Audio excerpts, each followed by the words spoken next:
What we have right now is Senator David Vitter of Louisiana, Republican senator there, saying, according to Reuters, that he says around 10,000 small business accounts were affected by the Wells Fargo's contested sales practices. This, according to people familiar with the matter.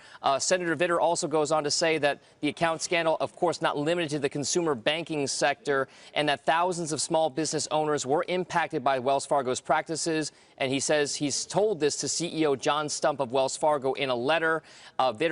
He's demanding a full accounting, he says, of small business owners affected by fraudulent activity at Wells Fargo. And, of course, this is important because Senator David Vitter is the chairman of the Senate Committee on Small Business and Entrepreneurship. So another headline coming here for Wells Fargo, guys.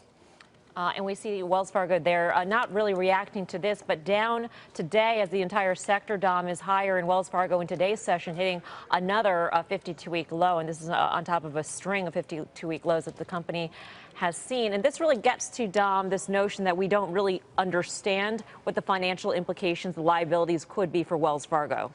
Right. And that's the case right now because we do not know what the full extent of the sales practices were, how many people were ultimately impacted, and what kind of financial disgorgement, if anything, there was going to be. And of course, we don't know about the other side. There's those 5,300 some employees who are now trying to get class action status to go after Wells Fargo for their alleged termination for unfair sales practices and whatnot. So if we don't know what's happening with Wells Fargo overall, and this is happening right now, it just proves, or just goes to show, guys, Brian, that Wells Fargo is still very much in the crosshairs of Washington lawmakers, and it's going to continue for quite some time before we see any kind of resolution.